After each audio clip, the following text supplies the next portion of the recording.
नमस्कार, ये आकाशवाणी शिमला है। अब आप प्रभा शर्मा से प्रादेशिक समाचार सुनिए। आज के मुख्य समाचार। भारतीय सेना ने पाकिस्तान व पाकिस्तान अधिकृत जम्मू कश्मीर में ऑपरेशन सिंदूर के तहत 9 आतंकी ठिकानों को किया नष्ट। कांग्रेस व भाजपा ने ऑपरेशन सिंदूर को सराहा, कार्रवाई को बताया आतंकवाद के खिलाफ करारा जवाब। मुख्यमंत्री सुखविंदर सिंह सुक्खू ने प्रदेश में सुरक्षा व्यवस्था सहित अन्य प्रबंधों को लेकर शिमला में उच्च अधिकारियों के साथ की बैठक। और रक्षा मंत्री राजनाथ सिंह ने लाहौल स्पीति के उदयपुर में 4.5 करोड़ रुपए की लागत से बने डबल लेन पुल भीम सेतु का वर्चुअल माध्यम से किया लोकार्पण। अब समाचार विस्तार से। भारतीय सशस्त्र बलों द्वारा ऑपरेशन सिंदूर के तहत पाकिस्तान और पाकिस्तान अधिकृत जम्मू कश्मीर में 9 आतंकी ठिकानों को कल रात नष्ट कर दिया गया। नई दिल्ली में भारतीय सेना, भारतीय वायुसेना और विदेश मंत्रालय की संयुक्त प्रेस वार्ता में भारतीय सेना की कर्नल सोफिया कुरैशी और भारतीय वायुसेना की विंग कमांडर व्योमिका सिंह ने बताया कि पहलगाम आतंकी हमले के पीड़ितों को न्याय दिलाने के लिए ऑपरेशन सिंदूर शुरू किया गया था। उन्होंने कहा कि ऑपरेशन कल रात 1:05 से 1:30 तक चलाया गया। प्रेस वार्ता में हमले में नष्ट किए गए आतंकवादी स्थल और सैन्य तथा नागरिक प्रतिष्ठानों को निशाना बनाए बिना सफलतापूर्वक चलाए गए ऑपरेशन सिंदूर की विस्तृत जानकारी दी गई। पीओजेके के टारगेट्स मैं आपको बताना चाहूंगी। सवाई नाला कैंप मुजफ्फराबाद, जो कि पीओजेके के लाइन ऑफ कंट्रोल से 30 किलोमीटर दूर है। यह एक लश्कर ए तौयबा का ट्रेनिंग सेंटर था। 20 अक्टूबर 2024 सोनमर्ग, 24 अक्टूबर 24 गुलमर्ग, 22 अप्रैल 2025 पहलगाम, इन हमलों के आतंकियों ने यहीं से प्रशिक्षण लिया था। सैयदना बिलाल कैंप मुजफ्फराबाद, यह एक जैश मोहम्मद का स्टेजिंग एरिया है। यह हथियार, विस्फोटक और जंगल सर्वाइवल ट्रेनिंग का केंद्र भी था। गुलपुर कैंप कोटली, यह एलओसी से 30 किलोमीटर दूर था। लश्कर ए तौयबा का बेस था जो रजौरी, पुंछ में सक्रिय था। 20 अप्रैल 2023 को पुंछ में और 9 जून 2024 को तीर्थ यात्रियों के बस हमले में यहीं से आतंकी को ट्रेन किया गया था। बरनाला कैंप भिम्बर, यह एलओसी से 9 किलोमीटर दूर है। यहां पर हथियार हैंडलिंग, आईईडी व जंगल सर्वाइवल का प्रशिक्षण केंद्र था। अब्बास कैंप कोटली, यह एलओसी से 13 किलोमीटर दूर है। लश्कर ए तौयबा का फिदाइन यहां तैयार होता था। इस बीच सभी राजनीतिक दलों ने भारतीय सेना द्वारा चलाए गए ऑपरेशन सिंदूर की प्रशंसा की है। मुख्यमंत्री सुखविंदर सिंह सुक्खू ने सेना को बधाई देते हुए कहा है कि हिमाचल की जनता भारतीय सेना के साथ खड़ी है।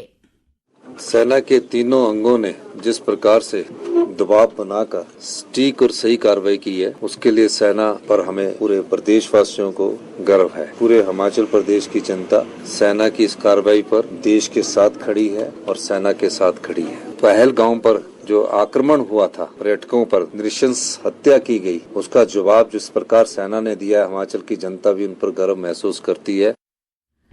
लोक निर्माण मंत्री विक्रमादित्य सिंह ने ऑपरेशन सिंदूर के लिए भारतीय सेना को बधाई देते हुए कहा है कि देश का हर नागरिक केंद्र सरकार के साथ खड़ा है और पाकिस्तान को मुंहतोड़ जवाब देने के लिए तैयार है।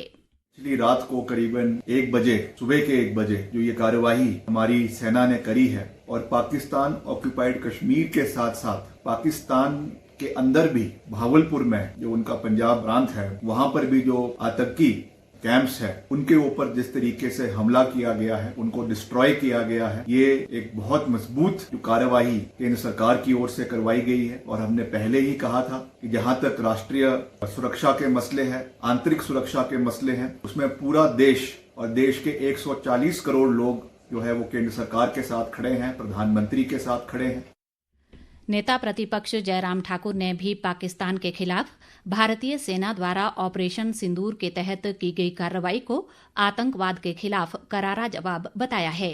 जहां हमारी बहनों का सिंदूर उजाड़ा गया था, उसी के नाम पर ये सिंदूर ऑपरेशन रखा गया। अब की बार ये जो अटैक किया गया, ये अटैक कोई पीओके पर नहीं, ये पाकिस्तान के अंदर जाकर के 100 किलोमीटर से भी अंदर जाकर के जो है अटैक किया गया है। 9 ठिकाने जो आतंकवादियों के जो वो बहुत एक्टिव हुआ करते थे वहां पर ये किया गया 7 शहरों में करके। देश के यशस्वी प्रधानमंत्री नरेंद्र मोदी जी को बधाई देता हूं और देश की सेना को साधुवाद देता हूं, बहुत बधाई देता हूं।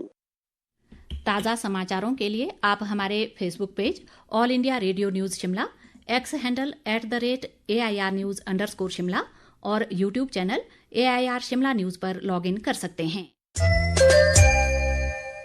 प्रादेशिक समाचार बुलेटिन में आपका फिर स्वागत है। बाकी समाचारों में सेना के ऑपरेशन सिंदूर की सफलता पर राज्यपाल शिव प्रताप शुक्ल ने सेना व प्रधानमंत्री नरेंद्र मोदी को साधुवाद देते हुए इस मिशन की सराहना की है।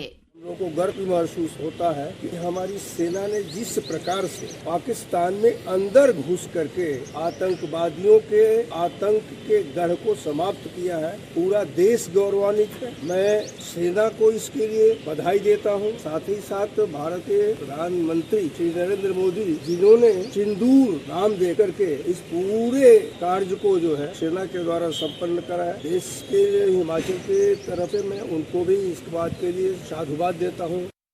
राज्यसभा सांसद डॉक्टर सिकंदर कुमार ने कहा है कि ये न केवल आतंकी ठिकानों पर सीधा हमला है, बल्कि एक स्पष्ट संदेश भी है कि भारत की आतंकवाद के खिलाफ जीरो टॉलरेंस की नीति है और आतंकी हमलों का मुंहतोड़ जवाब दिया जाएगा। पहलगाम में 22 अप्रैल 2025 को आतंकवादी हमले के उपरांत जिसमें हमारे 25 नागरिक और 1 नेपाल के नागरिक की जान चली गई थी, उसी के संदर्भ में भारत ने आज रात पाकिस्तान के आतंकी ठिकानों पर सबक सिखाने का काम किया। उससे यह जाहिर होता है कि भारत की आतंकवाद के विरुद्ध जीरो टॉलरेंस की नीति है और जो भी ताकत भारत के विरुद्ध इस तरह के हमले करेगा उसे मुंह तोड़ जवाब दिया जाएगा। पूर्व केंद्रीय मंत्री व सांसद अनुराग ठाकुर ने भारतीय सेना के ऑपरेशन सिंदूर की सफलता पर कहा कि सेना ने पहलगाम आतंकी हमले के गुनाहगारों को सजा देने का वायदा पूरा कर देश को गौरवान्वित कर दिया है। उन्होंने कहा कि ऑपरेशन सिंदूर से भारत ने दिखा दिया है कि प्रधानमंत्री नरेंद्र मोदी के नेतृत्व में भारत अपनी संप्रभुता, निजता, एकता और किसी भी भारत विरोधी गतिविधियों का मुंहतोड़ जवाब देना जानता है। मुख्यमंत्री सुखविंदर सिंह सुक्खू ने भारतीय सेना द्वारा ऑपरेशन सिंदूर के सफल संचालन के बाद आज शिमला में एक उच्च स्तरीय बैठक की अध्यक्षता की। उन्होंने सुरक्षा व्यवस्था, परिवहन व्यवस्था, खाद्यान्न आपूर्ति, संचार व्यवस्था, विद्युत आपूर्ति, आपदा प्रबंधन, स्वास्थ्य सेवाएं सहित विभिन्न विषयों की विस्तृत समीक्षा की और विस्तार से जानकारी ली। उन्होंने अधिकारियों को जरूरी दिशा निर्देश भी दिए। मुख्यमंत्री ने प्रदेश में सुरक्षा व्यवस्था और विभिन्न प्रबंधों की विस्तार से समीक्षा की। उन्होंने कहा कि सीमावर्ती इलाकों में स्कूलों को बंद या खुला रखने को लेकर उपायुक्तों को स्थिति के अनुसार फैसला लेने के लिए अधिकृत किया गया है। मेरा आज कार्यक्रम था तो वहाँ 4 से 5 हजार लोग आने थे, लेकिन दिशा निर्देश ऐसे आए कि कहीं भी गैदरिंग ना हो, तो मैंने अपने कार्यक्रम को स्थगित किया है, रद्द किया है और आने वाले समय में वहाँ दोबारा करूंगा। और हमने पूरी स्थिति और हिमाचल प्रदेश की जनता की सुरक्षा के बारे में मैं खुद सभी एसपी से भी इन टच रहा हूँ। और जो अभी स्कूल है वो मैंने कहा है कि जो बाउंड्री के साथ वाले स्कूल है उसमें पहले स्थिति का जायजा लिया जाए और समय के अनुसार उसमें वहाँ के जिलाधीश फैसला करेंगे कि हमें आगे क्या करना है।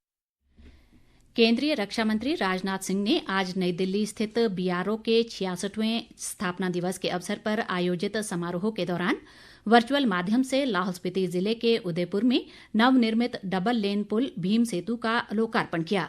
इस दौरान राज्यपाल शिव प्रताप शुक्ल बिलासपुर से इस समारोह में वर्चुअल माध्यम से शामिल हुए। राज्यपाल ने कहा कि सामरिक महत्व के इस पुल के निर्माण पर 4 करोड़ 70 लाख रुपए की लागत आई है और इससे क्षेत्र में कनेक्टिविटी और परिवहन व्यवस्था में उल्लेखनीय सुधार होगा। अंत में मुख्य समाचार एक बार फिर। भारतीय सेना ने पाकिस्तान व पाकिस्तान अधिकृत जम्मू कश्मीर में ऑपरेशन सिंदूर के तहत 9 आतंकी ठिकानों को किया नष्ट। कांग्रेस व भाजपा ने ऑपरेशन सिंदूर को सराहा, कार्रवाई को बताया आतंकवाद के खिलाफ करारा जवाब। मुख्यमंत्री सुखविंदर सिंह सुक्खू ने प्रदेश में सुरक्षा व्यवस्था सहित अन्य प्रबंधों को लेकर शिमला में उच्च अधिकारियों के साथ की बैठक। और रक्षा मंत्री राजनाथ सिंह ने लाहौल स्पीति के उदयपुर में 4.5 करोड़ रुपए की लागत से बने डबल लेन पुल भीम सेतु का वर्चुअल माध्यम से किया लोकार्पण। इसी के साथ ये समाचार बुलेटिन समाप्त हुआ। नमस्कार।